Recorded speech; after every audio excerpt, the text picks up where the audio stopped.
Today's September 3rd. No babies yet. Oh yeah, right. They're coming though. We're We're gonna do a 98.7, so we know sometime we between bred now and tomorrow. 2 months ago exactly. Well, tomorrow morning, hopefully. We're going to do a whole series of videos on this whole process with. Oh, and let me tell you, I don't know what colors I'm going to get in this.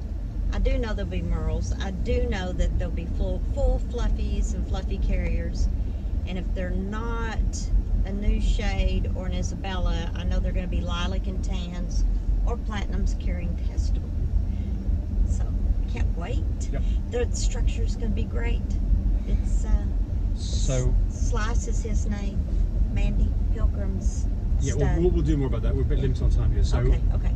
I'm someone here says the stud has pus on his penis. What could it be to? Well, pus? Oh. I mean, pull the sheath back, clean it off properly, and see if that fixes the problem. What would they clean it off with? Oh, just some soap. Soap and water. Soap and water. I mean, you know, it could be that you've got an infection going on, and that's going to require a vet to look at it under a microscope and maybe give some antibiotics. What color of pus? Is it yellow? Is it green? Yeah, I'm not sure. If it's green, that's not good. Yeah, I mean, I would start by just cleaning it off and see if it goes away. It may just go away by itself. So someone says they like our channel. Good. My foundation girls are now approaching 2 years old. I don't want a big litter. My female is a cane corso for a litter of 14. Oh, big dogs. Okay, so what she's talking about is how would you reduce the size of the litter? Breed them late.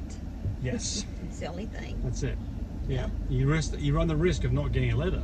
Yeah. But that's the only way of doing this. It's just Breeding like Tammy said. Breed them late. That's it.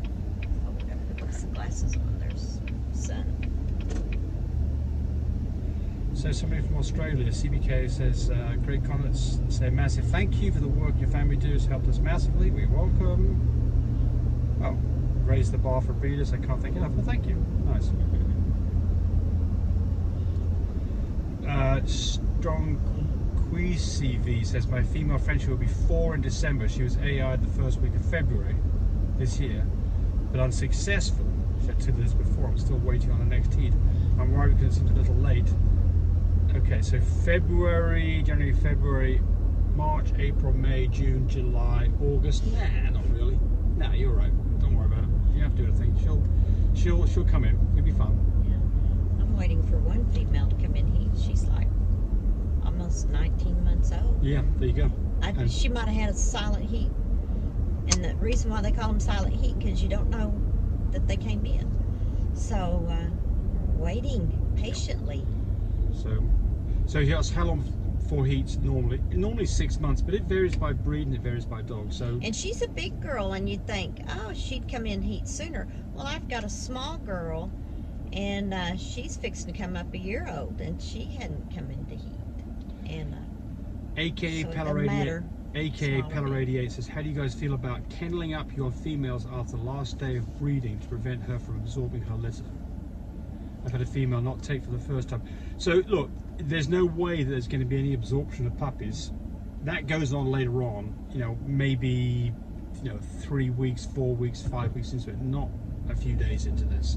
So I think it makes sense to kennel your dog up right after an AI, so she's rested and doesn't drop semen out of her by jumping all over the place.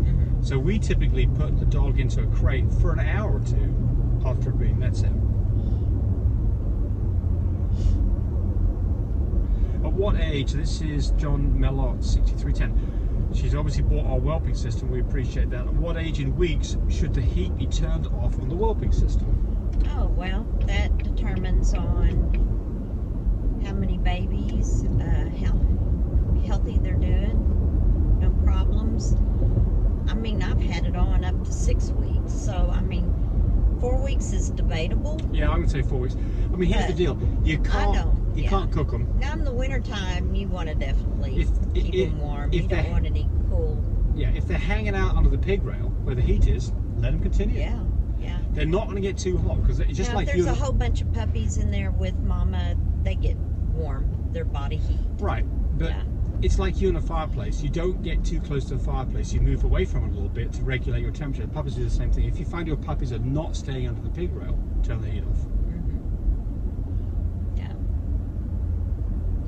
Somebody says that we're awesome, and that is blazing colours. We appreciate that. Somebody else has given us very helpful. Thank you, many blessings. From Aquamarine, you're welcome. Enjoyed your videos. Delaware Cottons. Somebody else says, I appreciate it, Doc. Remember, I'm not a vet, neither is Tammy. But Brandon Morgan says that. Christina Mark says, thank you. I'm looking forward to joining your course in the future. Yeah, so we put some video courses up. There's a special this next couple of days. There's 33% off on the courses. Breeder101.com. There's 5 courses on there. You can say that again. Breeder101.com if you want to find information on that. There's 5 courses there that cover everything from AI to whelping to puppies to business end of breeding to building a kennel. Pretty good stuff. I mean, these are all concise, 10 to 20 hours worth in each series of courses. Can Brindle produce Merle dogs? That is from running. Well, if you breed to a Merle dog, yes. Yeah, so absolutely, Brindle is not going to stop Merle at all. In fact, a Brindle Merle looks very similar to a regular Merle. It may be hard to tell a Brindle's even present. So nothing wrong with that. Have you seen that for a fact? Yes. Okay. And it's completely safe. There's no reason for not doing it. Yeah. Hey, thanks for watching the video. I really appreciate people who subscribe to me. It helps me, encourage me to do more of these videos.